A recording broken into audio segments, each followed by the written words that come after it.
पढ़ेंगे अरस्तु।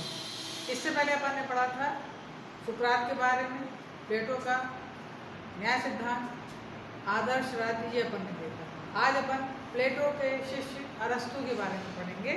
चलिए, अरस्तु का जन्म 384 ईसा पूर्व हुआ स्टाइगरस में।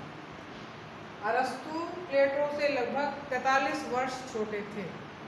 देखिए, आप अपना माइंड में बना लीजिए, ठीक है। फिर इसके बाद ये देखिए कि अरस्तु जो महान यूनानी राजनीतिक विचारक हैं वो प्लेटो के शिष्य थे। और यदि शिष्य की परंपरा को देखें तो अरस्तु का शिष्य था महान जो योद्धा सिकंदर। अरस्तु की सबसे फेमस पुस्तक है पॉलिटिक्स, ठीक। पूरे उनके ग्रंथ इसी पर समाहित है, राजनीति विज्ञान। अब अपन ये देखना है कि जो अरस्तु ने राजनीति विज्ञान का इन्हें मास्टर ऑफ साइंस कहा जाता है, राजनीति विज्ञान के पितामह कहे जाते हैं। इन्होंने, जैसे अपन ने प्लेटो में देखा था, प्लेटो ने एक एकेडमी की स्थापना की थी और उसमें कहा था कि जिसको गणित का ज्ञान नहीं वो मेरी एकेडमी में प्रवेश नहीं करेगा। ऐसा इन्होंने भी एक एकेडमी बनाई जिसका नाम था लीसियम, ठीक। इस लीसियम एकेडमी में अरस्तु ने लगभग 12 वर्ष खुद भी अध्यापन कार्य किया।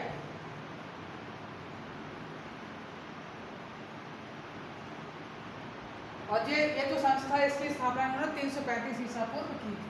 अब ये अपन को देखना है, हर जो राइटर है कोई ना कोई शैली लेकर चलता है, किस पद्धति के माध्यम से उन्होंने रचना की अपने किताब में। तो अरस्तु ने आगमन पद्धति को लिया, द्वंद्वात्मक पद्धति को लिया और स्वउद्देशीय। इसको अपन आगे पढ़ेंगे। आगमनात्मक का मतलब है विशिष्ट से वो सामान्य की ओर बढ़ते हैं, ठीक है। अब अपन ने जब यहाँ देखते हैं तो इस पद्धति को किसने किसने अपनाया है? प्लेटो, अरस्तु, रूसो, हीगल, ग्रीन, ये आदर्शवादी विचारक कहे जाते हैं। ये आगे आपके आदर्शवादी विचारक। इसमें अमूर्त विचार से ये प्रारंभ करते हैं, उसके बाद ये अपने ज्ञान को आगे बढ़ाते हैं। अरस्तु ने एथेंस में कालचियस, वो कुछ दिनों बाद वो कालचियस चले गए, फिर उसके बाद से वहाँ आकर के फिर वहाँ वो अपने अध्ययन की रचना करने लगते हैं। अरस्तु की जो अध्ययन पद्धति है वो कहलाती है स्वउद्देश्य मूलक। अब स्वउद्देश्य मूलक का मतलब है टेलोलॉजिकल कहा जाता है, मतलब किसी का जो वस्तु का जो उद्देश्य है पूर्व में निर्धारित हो जाता है। जैसे मान लीजिए यदि हम पेड़ लगाएंगे, मगर तो हम ये जान करके कल्पना कर लेंगे कि ये पेड़ जो है बीज है, वृक्ष बन करके कैसा हमको दिखेगा, तो हम अपनी उसकी कल्पना कर लेते हैं। तो कल्पना पहले ही हो जाती है, जैसे बीज से पहले हम वृक्ष की कल्पना कर लेते हैं। इस स्वउद्देश्य मूलक के आधार पर उन्होंने कहा कि राज्य को व्यक्ति से पहले बताया है। इसे आप बड़े ध्यान से पढ़िएगा क्योंकि अपन ने प्लेटो का आदर्श राज्य पढ़ा हुआ है, ठीक। अब अरस्तु का ये कहना है कि राज्य मनुष्य का पूर्वगामी है। पूर्वगामी है मतलब राज्य से पहले अस्तित्व में आया है। कौन? राज्य, ठीक।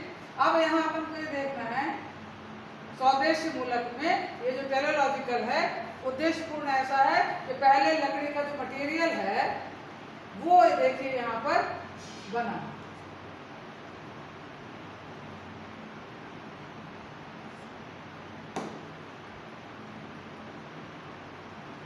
चलिए अपन ऐसे पढ़ते हैं, ये जो मटेरियल जो कॉज है ये पहले लकड़ी हो गई, फिर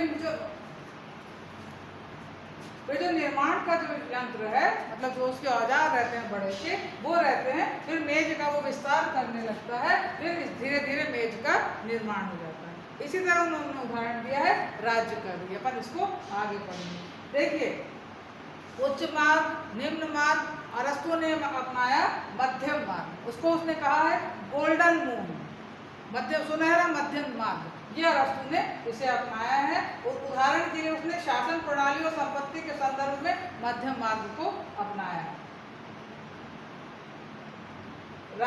अरस्तु का एक बहुत फेमस कोटेशन है, मनुष्य एक सामाजिक प्राणी है, वो समाज में रहता है। यदि वो समाज में नहीं रहता तो या तो वो देवता है या वो पशु है। ये बड़ा फेमस कोटेशन अरस्तु का है। वही बात यहाँ आ रही है कि जो राज्य जो है, राज्य के विकास का क्रम पहले परिवार है, फिर ग्राम है और फिर राज्य है।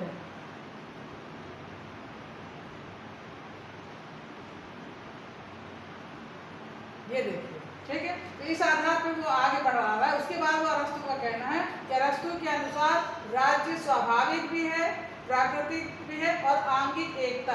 आंगिक एकता का मतलब क्या है? जैसे मानव शरीर पूरे शरीर अंगों से मिलकर बना है, इसी तरह जो राज्य है उसमें भी आंगिक एकता का सिद्धांत देखने को मिलता है। अरस्तु का कहना है राज्य समुदायों का समुदाय है, ठीक, एक ये बात है। और उसका कहना है व्यक्ति का पूर्ण नैतिक विकास राज्य में ही संभव है, ऐसा तो प्लेटो का भी कहना है। अरस्तु के अनुसार राज्य का अस्तित्व जीवन के लिए, वही वाली बात मैंने बताया कि जो व्यक्ति राज्य में रहता है तो ठीक है, नहीं तो यदि राज्य के बाहर रहता है तो या तो वो पशु है या फिर वो देवता है।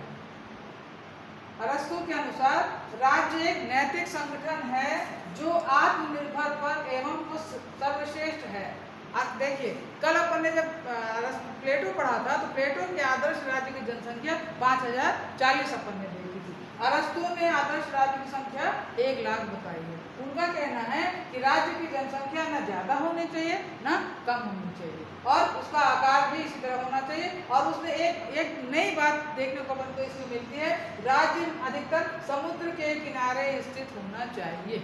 कभी कभी इस तरह के क्वेश्चन जब आप कॉम्पिटिटिव एग्जाम देंगे उसमें देखने को मिलता है। जैसे अरस्तु की संस्था का क्या नाम था, उसने किस संस्था को करा, कैसे राज्य चाहता है, राज्य की जनसंख्या क्या है। प्लेटो ने 5040 बताई है, तो उनका जो शिष्य है वो कैसी संख्या को प्रिफर कर रहा है, ठीक है। और नागरिकों का जो चरित्र है वो बुद्धिमान और साहसी दोनों होना चाहिए। और अपन ने प्लेटो के राज्य सिद्धांत में देखा था उत्पादक वर्ग, सैनिक वर्ग और साहस वर्ग, तो वही कोरिलेशन कहीं ना कहीं हमको देखने को मिलता है।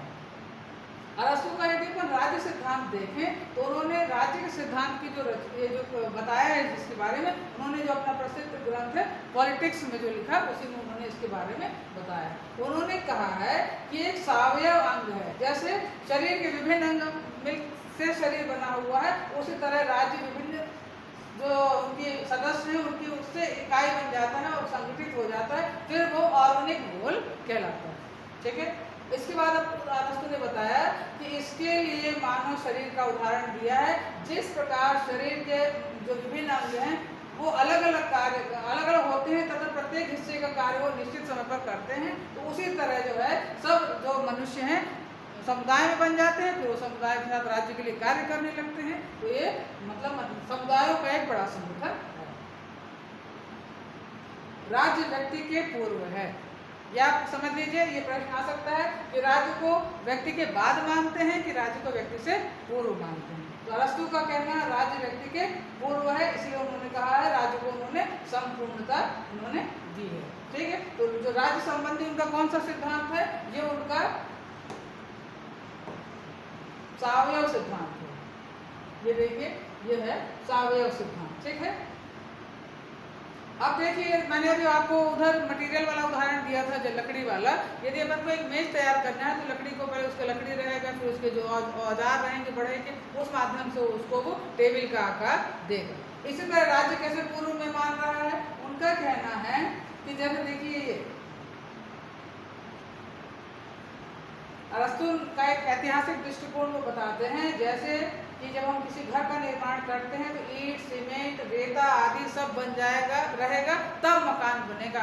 अकेले ईंट, सीमेंट, रेता का अपना कोई अस्तित्व नहीं है। मगर जब हम मकान की कल्पना करते हैं तो हमें कल्पना करनी होगी कि उसमें ईंट लगेगा, सीमेंट बनेगा, रेता लगेगा। इसी तरह जो राज्य पूर्व की संस्था है और उसके जब तक मनुष्य नहीं रहेगा, समुदाय नहीं रहेगा, कुटुंब नहीं रहेगा, राज्य नहीं बन सकता है, ठीक है।